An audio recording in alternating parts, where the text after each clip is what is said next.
할렐루야. 오늘도 말씀을 통해서 여러분들과 만나기를 소원합니다. 오늘 하나님의 말씀은 요한복음 17장 1절에서부터 6절까지의 말씀입니다. 요한복음 17장 1절에서부터 6절까지의 말씀인데, 예수께서 이 말씀을 하시고 눈을 들어 하늘을 우러러 가라사대, 아버지여 때가 이르렀사오니 아들을 영원롭게 하사 아들로 아버지를 영원롭게 하게 하옵소서. 아버지께서 아들에게 주신 모든 자에게 영생을 주게 하시려고 만민을 다스리는 권세를 아들에게 주셨음이로소이다. 영생은 곧 유일하신 참 하나님과 그의 보내신 자 예수 그리스도를 아는 것이니이다. 아버지께서 내게 하라고 주신 일을 내가 이루어 아버지를 이 세상에서 영화롭게 하였사오니, 아버지여 창세전에 내가 아버지와 함께 가졌던 영화로서 지금도 아버지와 함께 나를 영화롭게 하옵소서. 세상 중에서 내게 주신 사람들에게 내가 아버지의 이름을 나타내었나이다. 저희는 아버지의 것이었는데 내게 주셨으며 저희는 아버지의 말씀을 지키었나이다. 오늘 이 말씀을 통해서 진정한 가나안의 성도라는 제목으로 말씀을 드리기를 원합니다. 진정한 가나안의 성도. 앞서서 두 번에 걸쳐서 가나안 교인과 제자들에 대해서 말씀을 드렸는데, 여기서 이 가나안이라는 단어는 사실 좋은 의미로 가나안이 아니었고, 거꾸로 이야기해서 안나가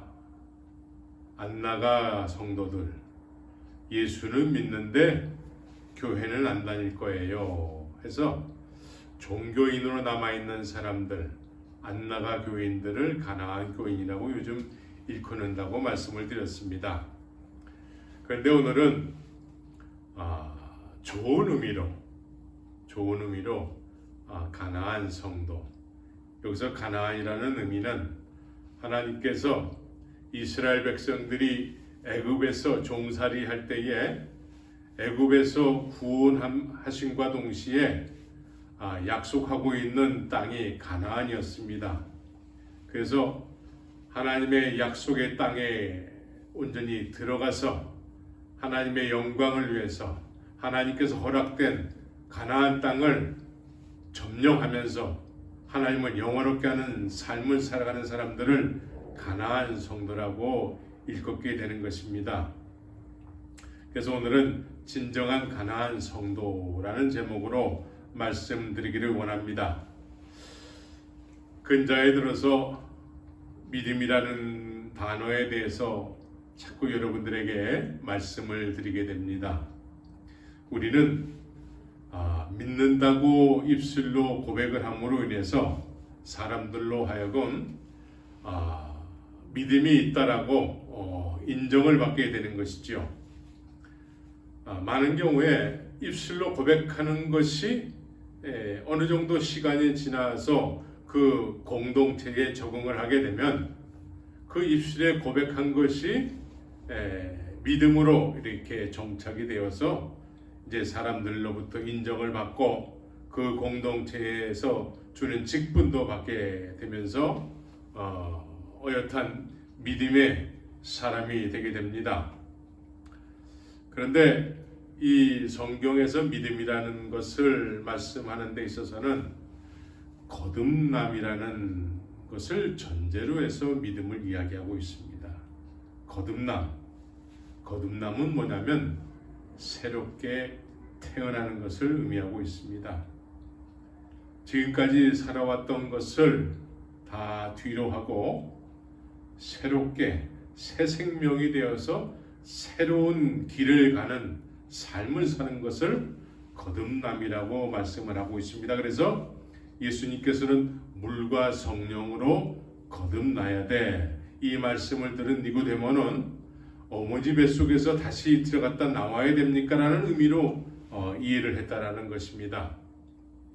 이것은 다시 말해서 예수님께서 말씀하셨을 때에는 지금까지와의 어떤 삶은 이제 전혀 다른 삶이 되어야 된다는 의미로 말씀하고 있는 것이죠.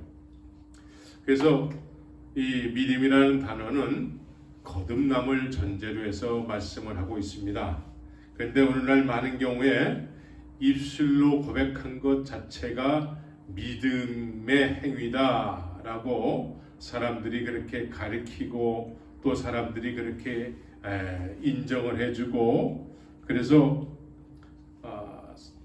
그냥 입술로 고백한 것이 믿음의 사람이라고 스스로도 인정하고 남도 그렇게 인정해 주는 것이죠. 그런데 실제적인 삶 속에서는 믿지 않을 때와 그렇게 고백하기 전의 삶과 이렇게 크게 다르지 않는 삶을 사는 모습을 스스로도 알고 남도 알게 되는 것이죠. 그래서 예수님께서 이 세상에 오셨을 때에 입술로만 고백하는 것에 대해서 이렇게 말씀하셨습니다. 입술로는 나를 존경하되 마음은 내게서 멀도다 라고 말씀하고 있는 것이죠. 마음은 내게서 멀도다. 마음이 주님께서 가까이 하시기에는 사람들이 주님을 너무 멀게 한다라는 거예요. 주님이 그렇게 느껴지신대요. 하나님은 영이시기 때문에 눈에 보이진 않지만 영과 영이 만났을 때 저 사람의 영이 나를 멀리하는구나, 가까이 하는구나를 하나님이 제일 먼저 알게 되는 것이죠. 또 사람도 어느 정도 알게 됩니다. 입술로는 고백을 했는데 마음은 하나님과 별로 이렇게 가깝게 지내지 않는, 하나님과 친밀하게 지내지 않는 자신의 모습을 발견하게 되는 것이죠. 그런데 주님도 마음은 내게서 멀도다 라고 느꼈다라는 것이죠. 그래서 믿음은 거듭남을 전제로 말씀하고 있는 것이죠. 그래서 거듭남은 살아있는 말씀에 의해서 거듭나는 것입니다. 거듭남은 하나님의 살아있고 항상 있는 말씀으로 되어야 되는 것입니다. 여기서 살아있는 하나님의 말씀이라는 의미는 현재도, 과거에도 역사하셨고 현재에도 역사하셨고 앞으로도 역사하시고 항상 역사하시는 하나님의 말씀, 그 말씀의 역사하심에 의해서 의의 말씀을 경험함으로 인해서 하나님을, 살아계신 하나님을 경험하게 된다는 것입니다. 살아계신 하나님을 경험해야 돼요. 의의 말씀을 통해서, 살아계신 주의 말씀을 통해서 살아계신 하나님을 경험해야 되는 것입니다. 이것은 다른 사람에게 소개되어져서 다른 사람이 가르쳐주는 것으로만 충분하지 않은 것입니다. 다른 사람이 이야기한 거에 대해서 그 하나님을 내가 직접 경험해야 되는데 그것은 살아계신 항상 있는 주의 말씀으로 된다는 것입니다. 그래서 살아계신 하나님을 경험했을 때에는 예수님께서는 살아계신 하나님에 대해서 뭐라고 부르라고 말씀했냐면 아버지라고 부르게 하셨습니다. 아버지. 그래서 아버지, 오늘 본문에서는 오늘 본문이 참 우리에게 중요한 말씀을 깨닫게 하고 있는데, 예수님께서 말씀하시기를 지금 예수님을 따르는 제자들이 있습니다. 예수님을 진리로 알고 예수님을 따르고 예수님을 믿고 신뢰하고 지금까지 살아왔던 어부의 삶을 다 뒤로 하고 예수님만을 신뢰하고 예수님을 따라다니는 제자들이 있었습니다. 이 제자들에 대해서 예수님이 이렇게 설명하고 있습니다. 지금 예수님을 진리로 알고 믿고 있는 사람들을 예수님이 설명하시는 내용인데, 저들은 아버지의 것이었는데 아버지께서 나에게 주셨다라는 거예요. 이게 참 중요한 구원론인 것입니다.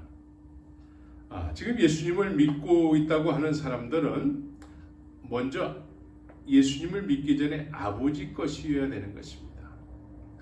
아버지의 것이었는데 예수님께서 나에게 주셨다고 말씀하고 있는 것이죠. 그래서 아버지의 것이었는데 나에게 허락하셨다라는 것입니다.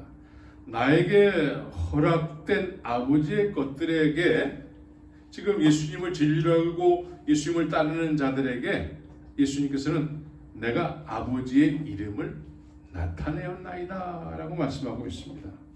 아버지의 이름을 나타냈대요. 그래서 이 아버지의 이름을 나타냄으로 인해서 이 예수님을 통해서 하나님을 아버지로 알게 됐다라는 거예요. 이게 정말 중요한 내용입니다. 예수님을 통해서 하나님이 아버지가 되신다라는 걸 깨달음을 얻었다라는 거예요. 그래서 제자들이 예수님을 믿는 사람들이 하나님을 아버지로 부르게 됐다라는 것입니다. 그런데 더 중요한 것은 하나님을 아버지로 부르면서 하나님을 아버지로 알게 된 제자들이 6절에서는 이렇게 말씀하고 있습니다. 저희는 아버지의 말씀을 지키었나이다 라고 말씀하고 있습니다. 하나님의 자녀가 되는 순간서부터 하나님을 아버지라고 부르면서 이들은 아버지의 말씀을 지키었나이다 라고 말씀하고 있습니다. 그래서 하나님을 아버지라고 부르는 자녀의 삶에 대해서 오늘 좀 말씀드리기를 원하는 것이죠. 하나님을 아버지라고 부르는 자녀의 삶. 먼저 예수님께서는 독생자로 오셨습니다. 하나님의 아들의 신분으로 오신 것이죠. 그래서 예수님께서는 하나님의 아들로 오셔서 먼저 아들의 삶을 사셨어요. 아들의 삶. 하나님을 아버지라고 부르는 삶을 사셨다라는 거예요. 그래서 하나님을 아버지로 부르면서 사는 아들의 삶을 4절에서 이렇게 말씀하고 있습니다. 아버지께서 내게 하라고 주신 일, 아버지께서 내게 하라고 주신 일이 있었다라는 거예요. 이게 중요한 말씀인 것입니다. 아버지께서 내게 하라고 주신 일을 내가 이루었다라는 거예요. 제일 첫 번째 맏아들이 되신 예수 그리스도께서 아들의 삶을 통해서 나에게 허락된 이 일을 내가 이루었다라는 거예요. 내가 이루어서 아버지를 이 세상에서 영화롭게 했다라는 것이죠. 그럼 예수님만 이러한 삶을 살아야 될까요? 하나님을 아버지라고 부르는 모든 자녀들이 하나님을 아버지라고 부르는 모든 자녀에게 아버지께서는 하라고 주시는 일이 있는 것입니다. 하라고 주시는 일. 그래서 예수님께서는 제자들에게 마지막으로 말씀하시기를 너희는 가서 모든 족속으로 제자를 삼아 아버지와 아들과 성령의 이름으로 세례를 주고 내가 분부한 모든 것을 가르쳐 지키게 하라. 세상 끝나날까지 내가 너희와 함께 하시겠다라고 약속을 하고 있습니다. 그래서 아버지께서는 우리에게 하라고 주시는 일이 있는 것입니다. 이게 참 중요한 거예요. 아버지께서 하라고 주신 일 중에 교회 다니는 거, 그건 작은 부분일 수 있습니다. 교회 다니는 일과 예수 믿는 일이 중복되는 일이 겹쳐지는 것이 있지만 교회 다니는 것 자체가 예수 믿는 것의 전부가 돼서는 안 되는 것입니다. 교회 다니는 것이 예수 믿는 것의 전부가 되게 되면은 아버지께서 우리에게 하라고 주신 일이 뭔지를 모르게 되는 것입니다. 아버지께서 우리에게 하라고 주신 일, 그 일을 알아서 나도 그 일을 이루어서 이 세상에 아버지를 영원롭게 하는 삶을 살아야 되는 것입니다. 오래전에 어떤 자매가 이제 전도를 하는 모습을 보게 됐습니다. 이 자매가 전도를 하면서 제일 처음으로 하는 이야기가 뭐였냐면, 우리 교회 목사님 설교 끝내줘요 라는 말씀이었어요. 그것이 하나의 한 부분에 속하는 전도의 방법은 될지 몰라도, 그것이 하나님께서, 아버지께서 나에게 허락하신 일의 전부가 될 수는 없는 것입니다. 교회 소개하는 일보다도 더 중요한 일은 아버지를 영원롭게 하는 일이요, 예수님을 증언하는 삶을 사는 것입니다. 예수님 증언.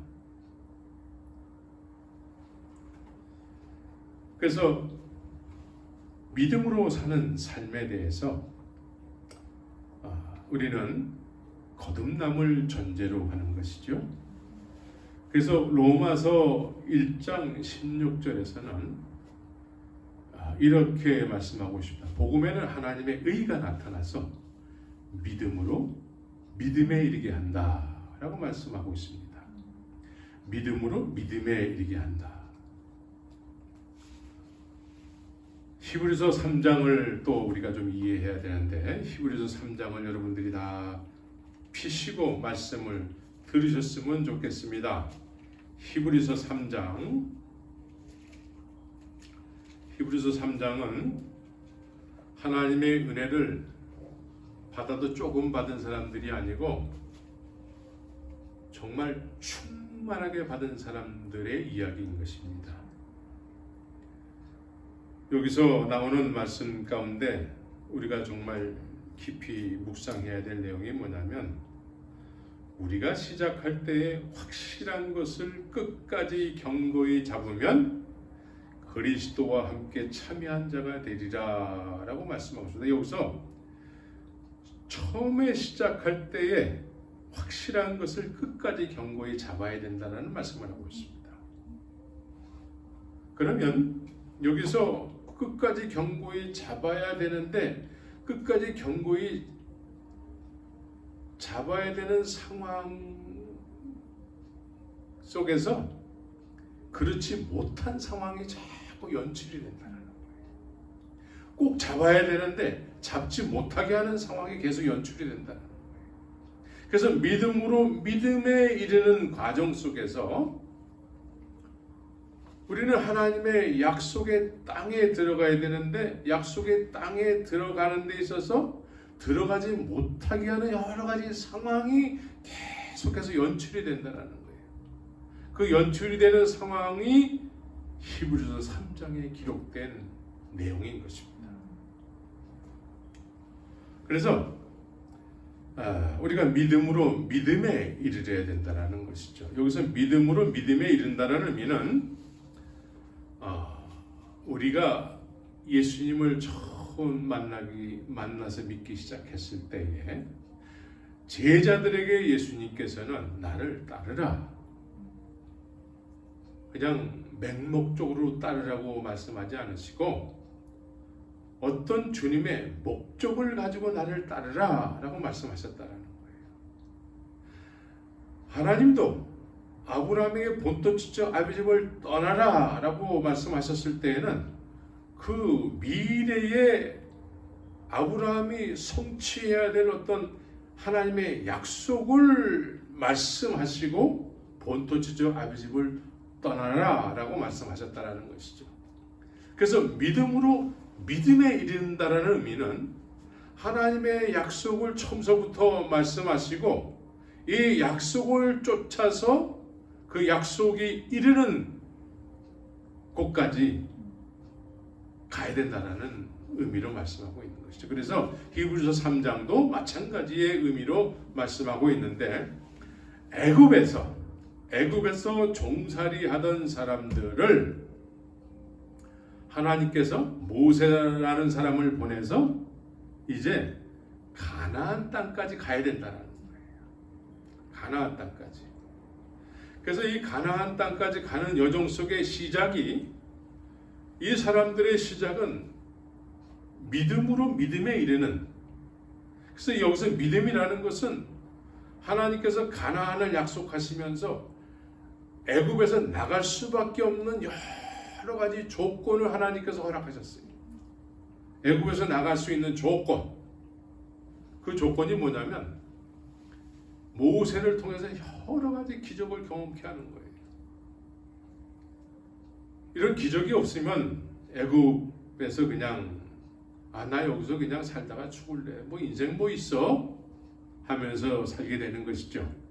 그냥 애굽에서 그냥 요즘 100세 시대라고 하는데 정말 좋은 음식, 건강한 음식 먹고 그냥 이렇게 살다가 가는 거지.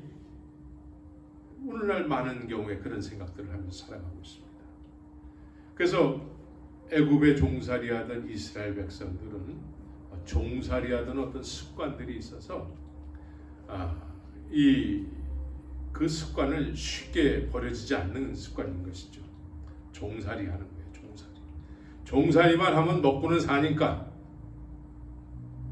그래서 종살이를 400년 동안 했기 때문에 그 종살이 습관을 떨쳐버린다는 건 쉬운 일이 아니에요. 이미 종살이 하면서 오랫동안 먹고 살았기 때문에 다르게 먹고 산다라는 생각을 못하는 것이죠. 그래서 하나님께서 모세라는 사람을 통해서 여러 가지 이적과 기사를 경험케 하셨습니다. 그래서 최종적으로 이들이 경험한 기적이 뭡니까? 애굽의 장자들은 다 죽는데 이 사람들은 어린 양의 피로, 문설주의 피를 바름으로 인해서 많은 애굽의 장자들이 죽는 그 현장 속에서 빠져나오는 거예요. 그리고 그걸 통해서 이제 홍해를 건너게 되는 것이죠. 이것은 우리가 경험하지 못한 일이지만 이 당시에 이 경험을 한 이스라엘 백성들은 기적 중에 기적을 경험한 것이었습니다. 기적 중에 기적을 경험했어요. 오늘날 많은 경우에 이렇게 하나님께서 종살이하는 습관을 버리게 하기 위해서 이적과 기사를 경험케 하고 하나님을 하나님으로 알게 하는 놀라운 일을 경험케 하셨는데, 오늘날 많은 경우에 이 기적 자체가 목적이 되어서 신앙생활을 하는 사람들이 참 많은 것입니다. 그래서 기적 자체가 목적이 돼서 신앙생활을 하는 사람, 이런 사람들을 오늘날은 은사주의라고 얘기하는 것입니다. 은사만 경험하고 계속해서 애굽에서 사는 것입니다. 그래서 겉으로 은사를 막 추구하는데 성격은 변화되지 않고 이상한 성격을 가지고 그렇게 살아가는 사람들을 아주 쉽게 우리 주위에서 보게 됩니다. 자, 이 사람들은 이제 애굽에서 여러 가지 이적과 기사를 통해서 하나님의 그 놀라운 사역자 모세를 중심으로 해서 이렇게 애굽에서 탈출을 하게 됩니다. 탈출을 하게 됨으로 인해서 우리는 이거 자체를 구원이라고 얘기하는 경우가 많습니다. 이거 자체를, 애굽에서 나온 것 자체를 구원이라고 얘기하는데, 히브리서 3장과 구약 성경 시편 95편이라든가 여러 군데에서 이렇게 하나님의 은혜를 받고 정말 하나님의 약속의 땅을 향해서 이제 출애굽을 한 사람들이 그렇게 이적과 기사를 경험했는데 나중에 믿지 않았다라고 얘기하고 있습니다. 그래서 히브리서 3장을 다 피라고 그랬는데 히브리서 3장 17절 18절을 16절서부터 18절까지 듣고 경록게 하던 자가 누구냐? 모세를 쫓아 애굽에서 낳은 모든 이가 아니냐? 또 하나님이 40년 동안에 누구에게 노하셨느냐? 범죄하여 그 시체가 광야에 엎드러진 자에게가 아니냐. 또 하나님이 누구에게 맹세하사 그의 안식에 들어오지 못하리라 하셨느냐. 곧 순종치 아니하던 자에게가 아니냐. 이러보건대 저희가 믿지 아니함으로 능히 들어가지 못한 것이라 라고 말씀하고 있습니다. 자, 이 사람들은 유월절 어린 양의 문설주에 피를 바름으로 인해서 마지막으로 그 기적을 경험함으로 인해서 출애굽할 수 있었습니다. 또 하나님의 임재의 상징인 홍해를 건넌 이후에 구름기둥과 불기둥이 이들을 인도하고 있습니다. 근데 이들에게 애굽에서 있을 때는 벽돌을 짓고 종살이만 하면 먹고 살 수 있었습니다. 고깃가마 옆에서 고기 냄새를 맡으면서 살 수 있었습니다. 근데 하나님의 종 모세를 쫓아서 광야로 나온 이스라엘 백성들이 이제 인간의 기본적인 생존의 위협을 받게 되는 거예요.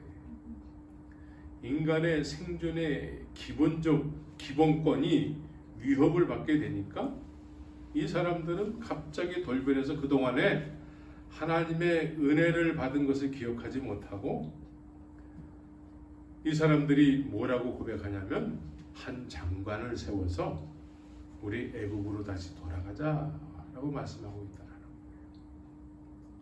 거예요. 애굽으로 다시 돌아가자.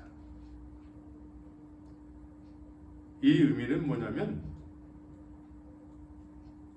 바로가 이 사람들에게 아직까지 주인인 것입니다.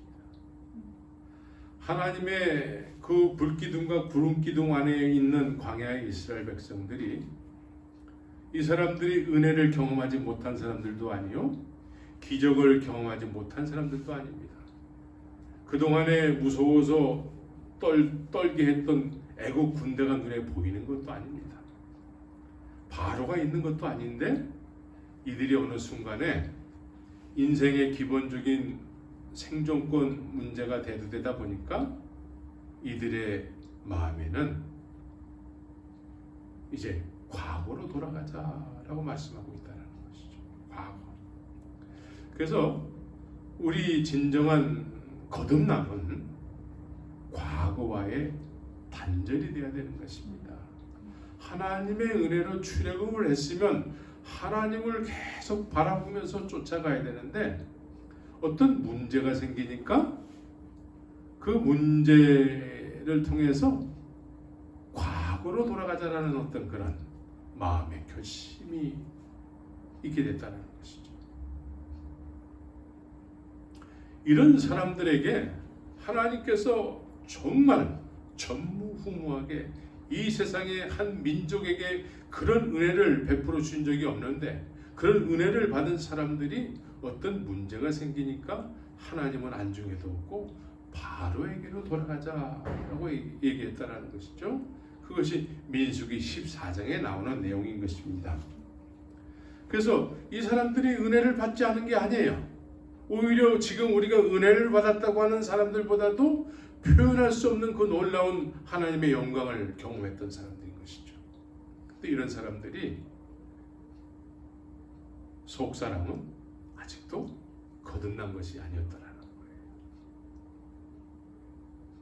그래서 이 사람들은 이제 불평불만하면서 하나님이 어느 순간에 우리를 죽이려고 광야까지 인도했다라고 하나님이 우리를 죽이는 하나님이 된 것이죠. 그래서 우리가 이 과거, 이 거듭남은 과거와의 단절을 전제로 하고 있습니다. 과거와의 단절. 일반적인 우리의 인생의 시간적인 개념은 어떠냐면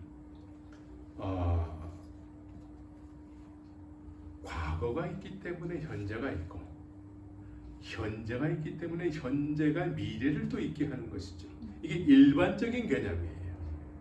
그러나 성경은 그렇게 얘기하지 않고 물과 성령으로 거듭나는 순간에 이제 우리의 신뢰의 대상은 과거의 나로 인해서 현재를 사는 것이 아니고 이 과거는 없고 현재 나를 만나 주신 주님이 그 주님에 의해서 새로운 인생, 새 생명으로 살아가는 것을 의미하고 있는 것입니다. 그래서 하나님의 은혜 가운데 있는데 이 사람들이 과거의 바로가 이 사람들의 발목을 다 잡았다는 거예요. 과거가 사람들의 발목을 잡는 순간에 이스라엘 백성들은 앞으로 전진이 안 되는 거예요. 앞으로 전진이 안 되고 그냥 그들이 원망에 섞인 소리를 외쳐댈 때에 그 소리 40년을 정탐한 그 40일을 하루를 1년으로 계산해서 40년 동안 하나님이 약속하신 가나안으로 한 발자국도 전진되지 못하고 40년을 왔던 자리에 또다시 오고 왔던 자리에 또다시 오면서 뱅뱅뱅뱅 돌았다라는 것입니다. 안 잃어버리는 거예요. 과거에게 우리가 발목이 잡혀서 살면은 하나님의 그 어떤 은혜를 받았다 할지라도 하나님의 약속으로 한 발자국도 움직여지지 않는 것입니다. 이것을 우리가 알아야 돼요. 오늘날 많은 경우에 홍해를 건넜으면 그 자체가 구원이다라고 하면서 이제 아무것도 하지 않아도 다 하나님의 심판 때에 다 구원받는 거야 라고 가르친다라는 것이죠. 그런데 예수님은 우리에게 하나님의 은혜를 받은 사람들에게 하나님을 아버지로 가리키면서 아버지로 부르는 자녀들은 아버지께서 허락하시는 일이 있는데 이 일은 뭐냐면 세상의 아버지를 영화롭게 하는 것이라는 거예요. 그런데 어떤 문제가 생기니까 이스라엘 백성들은 광야에서 바로를 의지하기 시작했다는 거예요. 과거로 돌아가자고 했다는 거예요.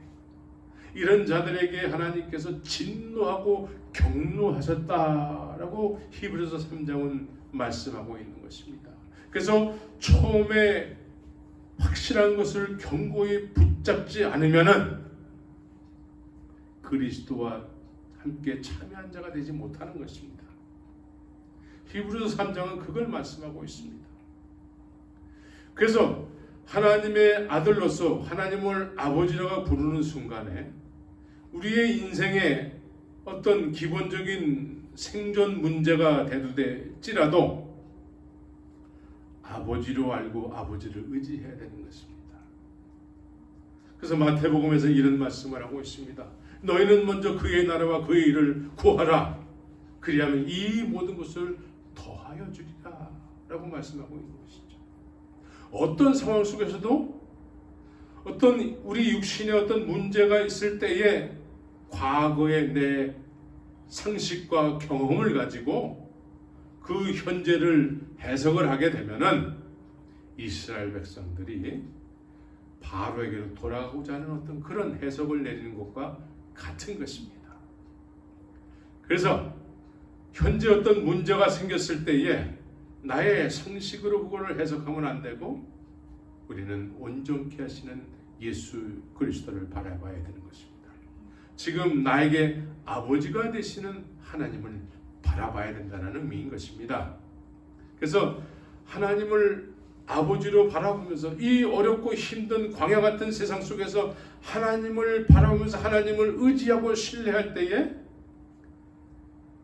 모든 사람이 지금 하나님이 없다라고 하는 세상 속에서 내가 하나님을 영화롭게 하는 삶을 살게 되는 것입니다.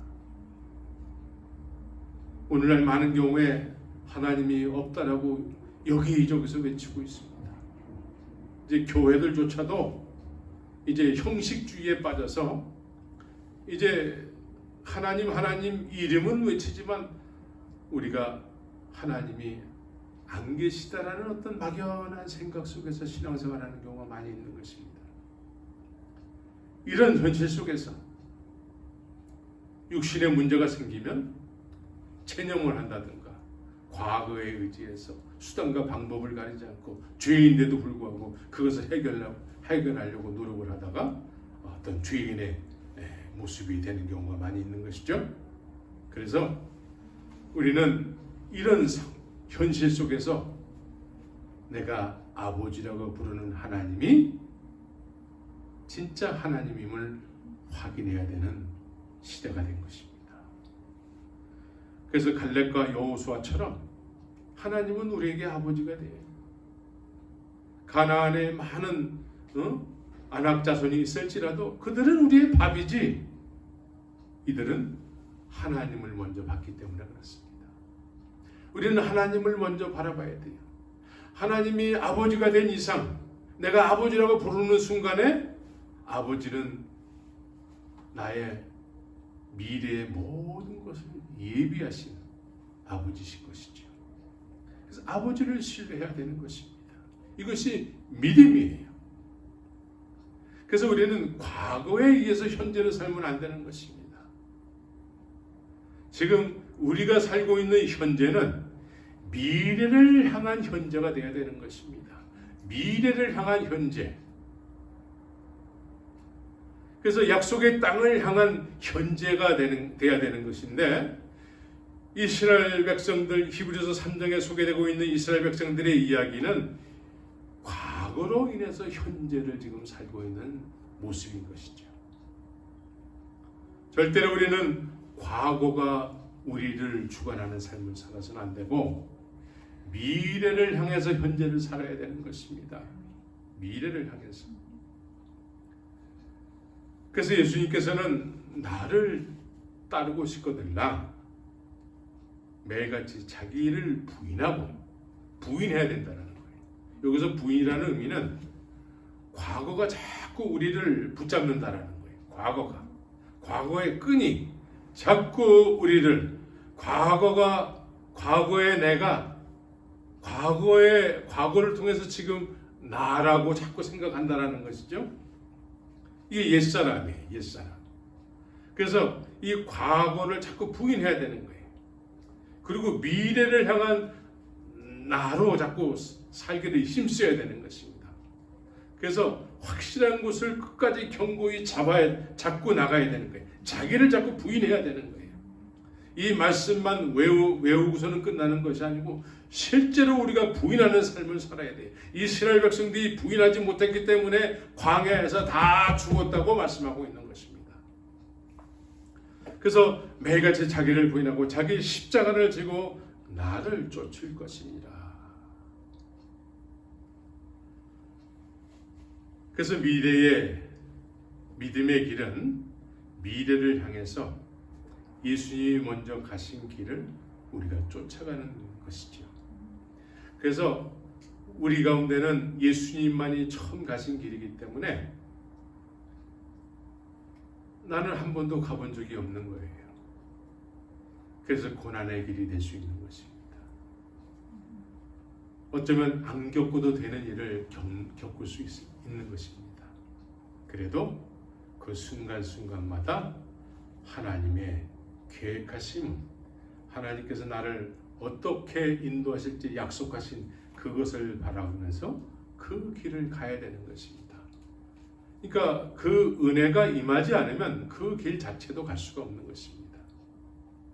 너희가 그 은혜를 인하여 믿음으로 말미암아 구원을 얻었나니, 여기서 그 은혜가 나타나서 그 믿음으로 믿음에 이르는 삶을 사는 거예요. 그래서 고난이 있을 때 그 고난이 우리에게 유익이 되는 것이죠. 더 이상 과거에 묶여서 과거를 통해서 현재를 살게 되면은 본토지적 아비집을 벗어나지 못하고 사는 거예요. 본토지적 아비집에서 하나님 아버지 부르면서 신앙생활하면은 어떤 현상이 있냐면 다 나를 위해서 존재하시는 하나님이 되는 것입니다. 나를 잘되게 해주세요.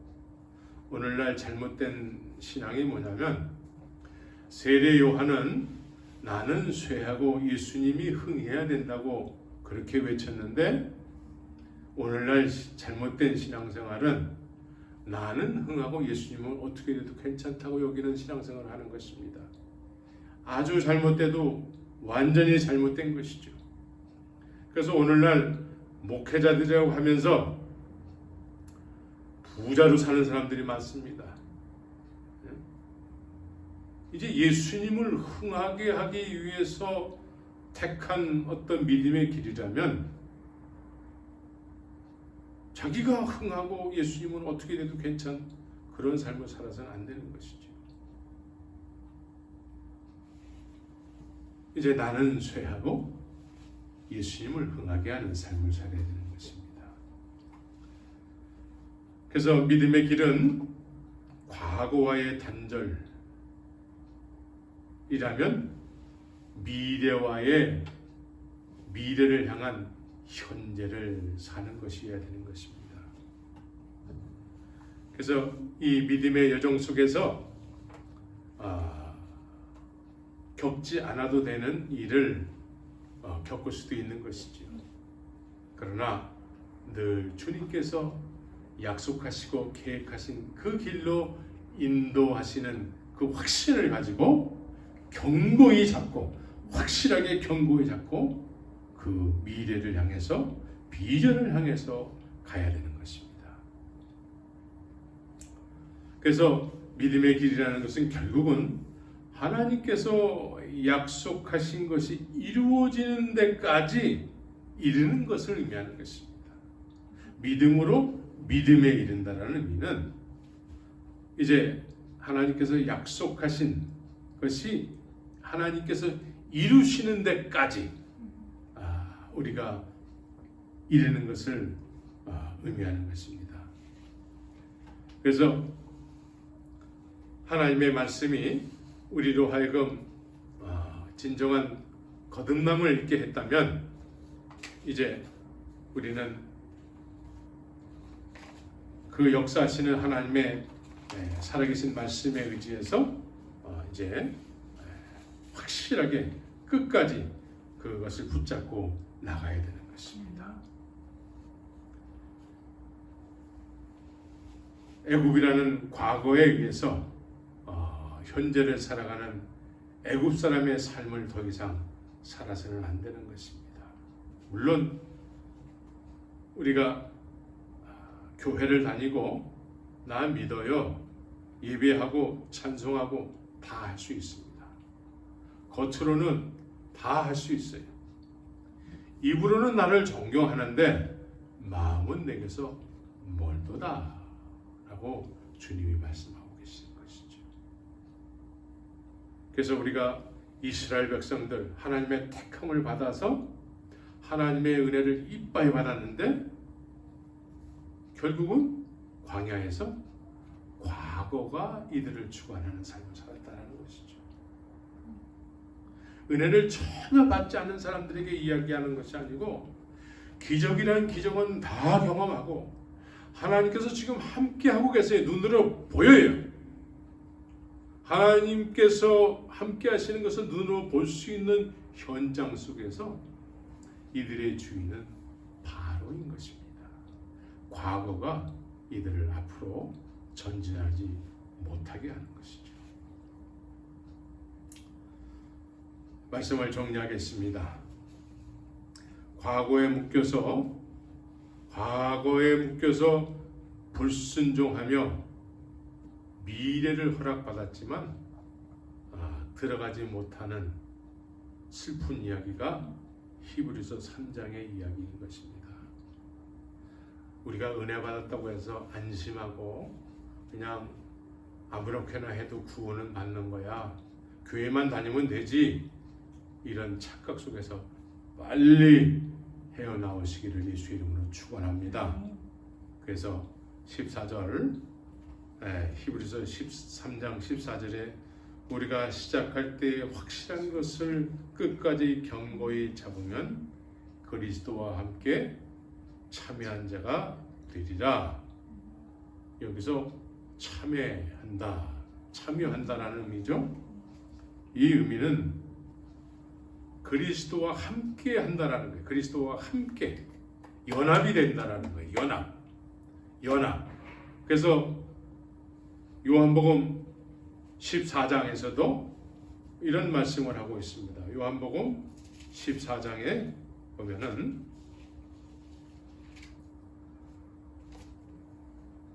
요한복음 14장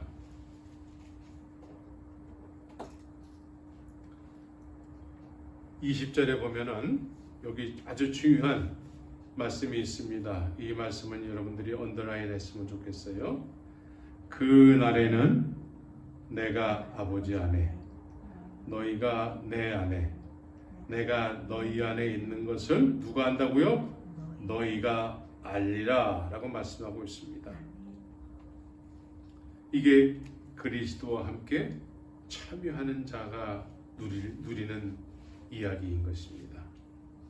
이제 확실한 것을 끝까지 견고히 잡으면 그리스도와 함께 참여한 자가 되리라. 과거에 의해서 현재를 살면은 하나님께서 약속하신 미래에 한 발자국도 접근하지 못하게 됩니다. 믿는다고 교회는 다닐 수 있습니다. 만나와 메추라기도 먹을 수 있습니다. 그러나 그런 은혜를 받고 광야에서 죽는 것입니다. 하나님께서 우리를 애굽에서 탈출시켰을 때에는 가나안을 전제로 해서 탈출시키는 것입니다. 하나님의 계획하심 속에 우리가 들어가야 되는 것입니다. 이게 가나안 성도인 것입니다. 우리는 모두가 가나안 성도가 되어야 돼요. 광야에서 하나님의 은혜를 받을 만큼 다 받은 상태에서 불순종해서 광야에서 죽는 그런 삶을 살아서는 안 되는 것입니다. 많은 사람들이 이렇게 살기 때문에 이렇게 사는 것이 구원이지 착각입니다. 정신 똑바로 차리고 주의 말씀이 나를 끝까지 이끌어가야 되는 것입니다. 끝까지 이끌어가는데 우리가 확실하게 견고히 잡아야 되는 것입니다. 끝까지 견고히 잡고 가야 되는데 그렇지 못하게 하는 과거가 자꾸 우리의 상식이 우리를 자꾸 그곳으로 가지 못하게 하는 것이죠. 그것이 히브리서 3장의 이야기인 것입니다. 끝까지 가야 되는 것입니다. 지금 어떤 이해할 수 없는 상황이 있습니까? 예수 그리스도를 온전케 하시는 예수 그리스도를 바라보시기 바랍니다.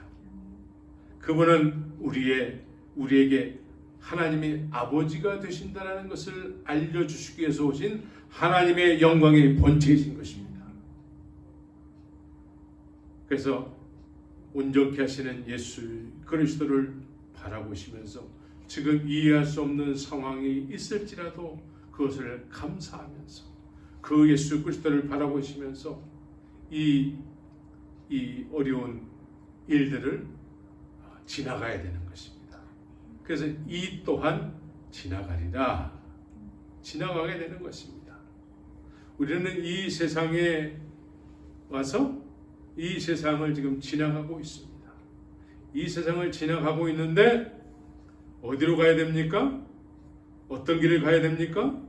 예수님을 진리로 만난 사람은 예수 그리스도를 쫓아서 그분이 가신 길을 쫓아가는 것입니다. 그래서 아버지에 이르게 되는 것입니다. 아버지의 나라에 입성하게 되는 것입니다. 이 땅에 사는면서도 하나님을 아버지로 누리게 되는 것입니다. 이 땅에서 아버지를 누리고 사는 사람들이 아버지 나라에 가는 것입니다. 이 중요한 얘기죠. 하나님을 아버지로 부르면서도 아버지다 자녀로서 살지 못하고 아버지라고 부르지만 옆집 아저씨처럼 이해하고 아버지를 누리지 못하면서 믿는다고 하는 사람들이 많이 있는 것이죠. 우리는 하나님을 아버지로 알고 누리는 삶을 살아야 되는 것입니다. 그래서 아버지를 누리면서 사는 자녀들이 아버지 나라에 들어가는 것입니다. 그래서 아버지라고 부르는 순간에 우리는 예수 안에 있는 것이요. 예수님은 하나님 우편에 계시기 때문에 우리는 이미 하늘에 앉힌 바가 된 것이다 라고 에베소서에서 말씀하고 있는 것입니다. 그래서 여러분들이 순간순간 생각지 못한 여러 가지 어려운 일이 여러분들에게 있게 되거든요. 과거를 돌아보면서 내가 예수를 믿지 않았으면 이런 일도 안 생겼을 텐데 까지 이렇게 생각하는 사람들도 있지요. 이해할 수 없는 일을 만났을 때에 내가 지금 주님께로 인도함을 받아서 약속하신 그 미래를 향해서 가고 있구나 라고 생각해야 되는 것입니다. 그래서 가나안 성도는, 진정한 가나안 성도는 미래를 향해서 가는 삶을 살았다고 한다면, 진정한 가나안 성도는 미래가 현재가 된 삶을 사는 것입니다. 이스라엘 백성들은 광야에서 태어난 애굽에서 태어나서 광야에 나온 사람들의 후손들, 이 사람들이 가나안에 입성하게 된 것입니다. 우리는 가나안을 미래가 현재가 된 삶을 살아야 되는 것입니다. 아버지를 누리는 삶을 살아야 돼요. 이 땅에서 아버지를 영원롭게 하면서 아버지께서 허락하신 것을 점령하면서 아버지를 영원롭게 해야 되는 것입니다. 나에겐 그런 능력이 전혀 없지만 아버지께서 그렇게 약속의 말씀을 믿고 한 걸음 한 걸음 살다 보면은 아버지께서 나에게 허락하시는 그 땅, 그래서 나는 전혀 능력이 없지만 아버지께서 나에게 허락하신 것을 통해서 아버지께 영광을 돌리는 삶을 살아야 되는 것입니다. 우리는 모두가 다 하나님을 아버지라고 부르고 있습니다. 말로만 아버지라고 부르면서 믿음 없는 삶을 살아서는 안 되고, 하나님을 아버지라고 부르는 순간서부터 우리는 하나님의 자녀의 삶을 살아야 되는 것입니다. 자녀는 아버지께서 자녀에게 해야 될 일을 허락하시고 자녀는 그 일을 이루는 삶을 사는 것입니다. 그래서 이 세상에서 아버지를 영화롭게 하는 삶을 사는 것입니다. 이것이 온전한 가나안 성도의 삶의 모습이 되는 것입니다. 우리 모두가 이 어둡고 정말 암울한 시대에서 지혜로운 삶을 사시기 바랍니다. 여호와를 경외하는 것이 지혜의 근본이라고 했습니다. 항상 아버지를 인정하고 아버지의 말씀을 지키고 아버지를 인정하는 매일매일의 삶을 통해서 어느 순간에 아버지께서 허락하신, 약속하신 가나안 땅에 입성하는 놀라운 능력의 성도들이 다 되시기를 예수의 이름으로 축원합니다.